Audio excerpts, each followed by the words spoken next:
if you have to guarantee that you're going to work broadly, you're going to have communication.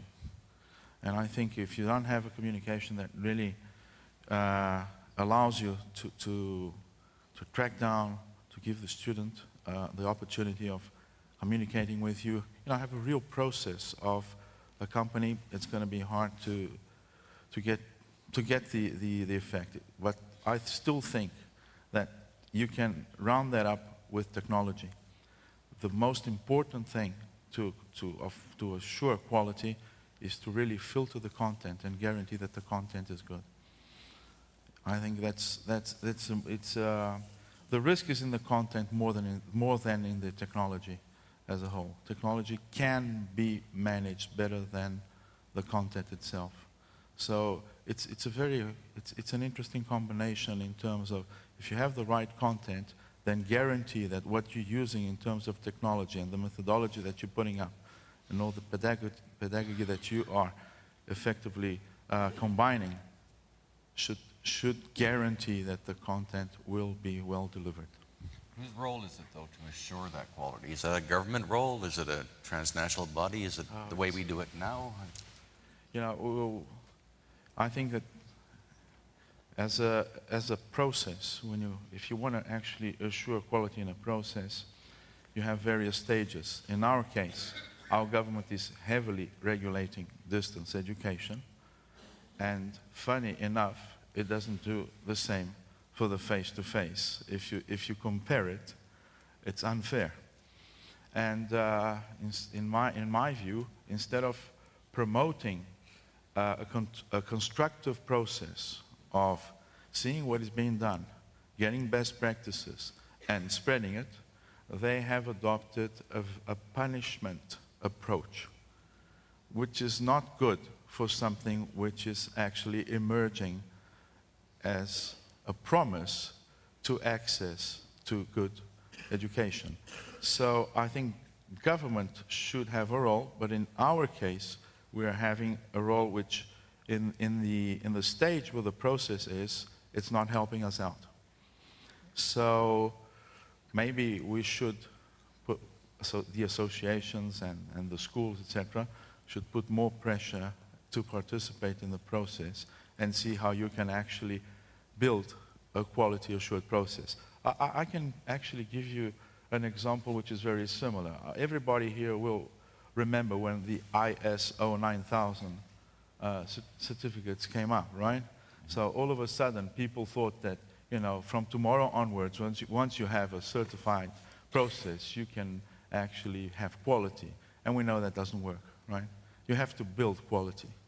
And it's all, I think government has an important role in the beginning, but it should be a role of constructing the process. And then once it's stabilized and it's got its own momentum, I think that the normal forces do their jobs. Yeah.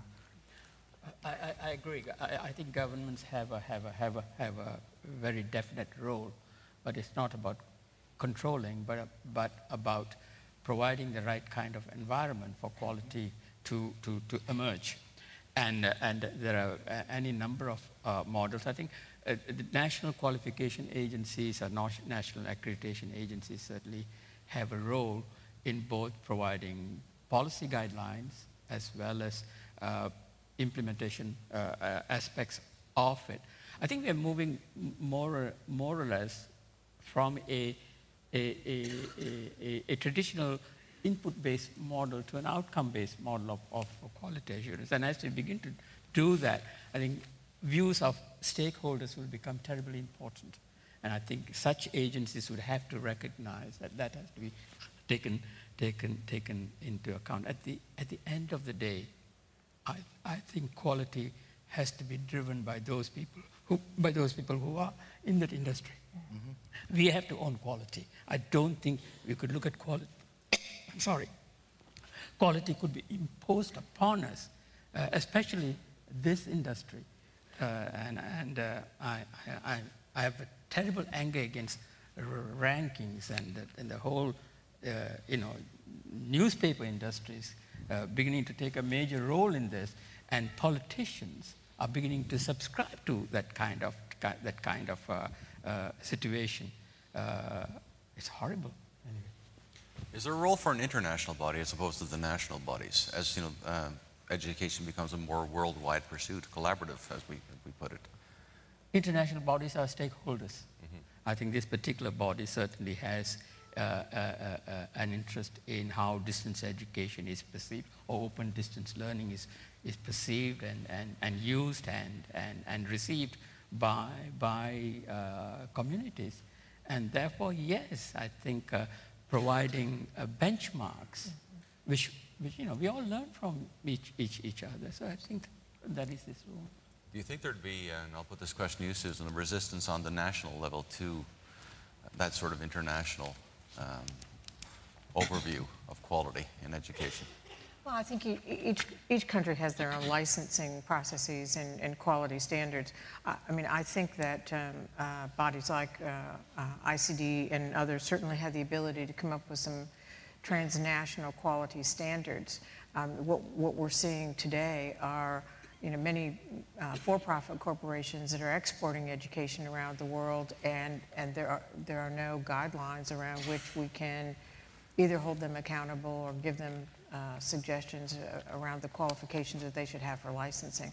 So in some cases, the licensing inside the country for the state-run or state-funded institutions are higher than the ones from out of state or from out of country. And so I think the difficulty these days is that with online education, it can be exported around the world and it can be and not have the oversight of some of the licensing bodies. So I do think there should be some transnational quality standards established. That is one of the themes that came out of Professor Gurley's address, is the blurring of the boundaries between public and the private for-profit sector. Greater demand for post-secondary education has attracted the private sector in a great way into the role traditionally reserved for universities. Professor Gurley seems to think this is a positive development in many respects. They're nimble, they're quick, they adapt quickly to the market. Universities, it could be argued, don't. Do you see it as a positive development? I'll put it, Stavros, to you. No, I do think so.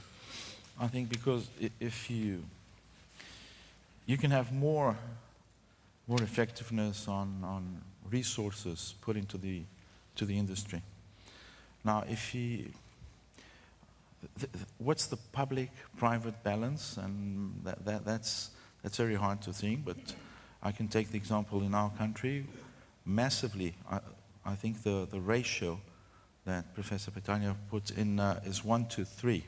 In our country, we probably put up that average because the public institutions in our country have maybe 1/10 of the students, a little less than 1/10 of the students. So I come from a culture where higher education is practically a privately owned sector, and the challenge is, on the one hand, it helps provide education because the state doesn't have enough infrastructure and it doesn't put enough effort of resources to have education for all.